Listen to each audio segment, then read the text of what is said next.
Hi everyone! Hanson and I are back. Last week we addressed the question, why do you think bad things happen? And now this week we'll be addressing the question, do you think people are born good or born bad? And how we can use this in our evangelism. So, Hanson. Yeah. How? Hello! Glad to be back. Yes, we are on different sides of the couch than last time. Oh, yes. Switch things up a little bit, you know? Mia's gonna be asking us more questions to me than, whereas last time I was the one asking the questions. So, yeah, to start off with your question, I think back to, I guess, my campus evangelism days when, which I know people have talked about before. You've mentioned it, Keon has mentioned it. And when we go into the UCSC campus to do cold contact, and I was talking to a Mormon guy, and we were just I was just trying to get at the idea. We were just, you know, having a back and forth, asking him questions, trying to gauge his how much he knew about the Bible, and you know, because some people who say that they're Mormon or say that they're some Judeo-Christian religion. They might say that they are that, but they don't actually know too much because they aren't actually that themselves.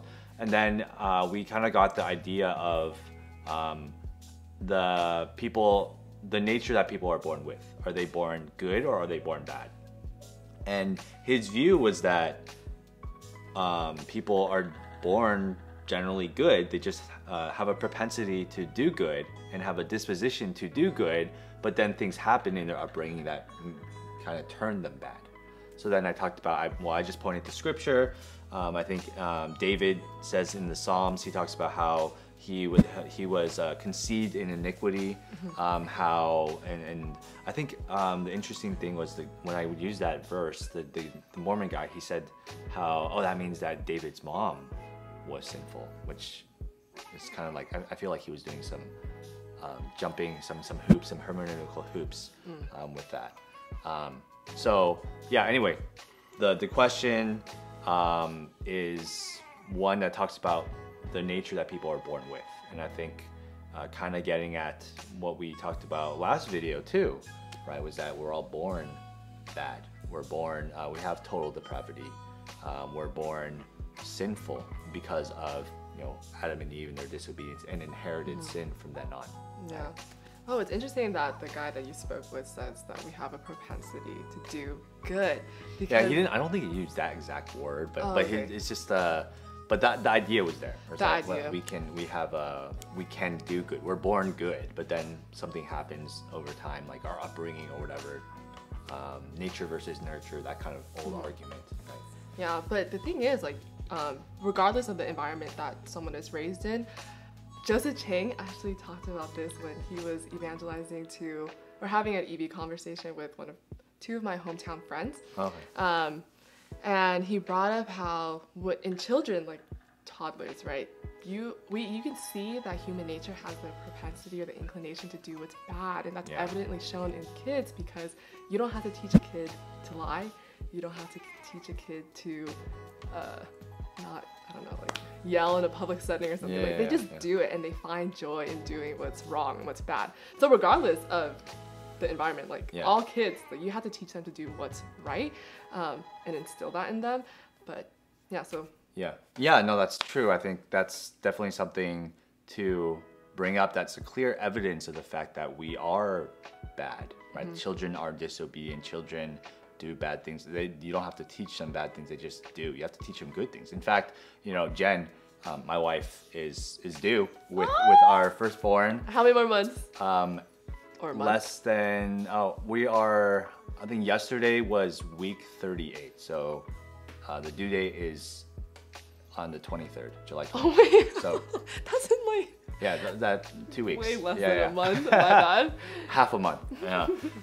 But even we understand that when he comes out, you know, he's gonna be all cute and bubbly, and we're gonna have a lot of fun raising Davey, doing fun things with him. But we understand that he is a sinner. He's gonna be born a sinner, and we're gonna, rather than teaching him how to do bad things, I don't know why any parent would teach people how to do, their kids how to do bad things. They don't have to, because you have to teach them how to do good things, how to act, how to behave, how to be obedient, how to not cause too much of a fuss or cry all the time, things like that. You have to teach them how to be good, and that's part of parenting. And I think that Jen and I understand that very well, and I would say that hopefully we're very prepared to do that too. But I think even using that as an example to show to others, to share that, you know, even my own child, like I know that he's a sinner, that he needs Christ. As cute as he is, you know, as playful, as fun as it is to be his parent, to be his dad, that he needs Christ, just like everybody does. Wow, how exciting! I'm so excited for you and Jen. I know you guys are going to be so such godly parents and raise your baby boy according to the word, and definitely instill within him that understanding that he is a sinner in need of Christ. Yeah, and going back just to that example that I learned when Joseph was sharing with my friends, I used that with a family member, and that got that person to think, and like I remember using that and saying like, oh, this points to our sinful nature. Like we have this propensity to sin. Yeah. Like, what do you think about that? And then there was like a long gap of silence. But I learned with EV is to not fill those gaps of silence, because that's when let they're them thinking. think. Yeah, let them the think. gears are turning in their head. Exactly. And then with another family member using this question, like, do you think we're born bad or born good? And then they also like get into thinking about like their own good works and then point to their own performance.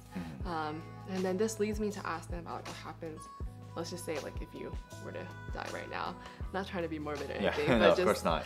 I mean, that is a reality we're all going to face one day. But if you were to die right now and you go before God and he asks you like, why should he let you into heaven? Like, what are you going to say? And this family member said that they would just point to all the things they did, and they tried their best, but which goes back to previous question that we did too, which is like when we talked about karma, right? How they elevate themselves. Exactly. But then that also allows me to like point to how it's by grace we are saved and it's not by what we do. And then again, it just segues perfectly into the gospel. Wow, it's amazing how all these questions that we're sharing on this channel are we're thinking about are designed to lead to the gospel. You know, it's like we planned this on purpose or something. You know. Wow, God's sovereignty. But no, thanks. That's all really good stuff. And I think as you even bring up that question, what do you think what do you think happens after you die? Kind of pointing to the reality of heaven and hell, which, you know, I remember I did it back in season 1. I did a video where interviewing different people, people in public, asking them what they think about hell or what their view on hell is. That's actually a question that we're probably gonna get back to. We're going to have on this channel. Wow, so you can watch out for that episode later.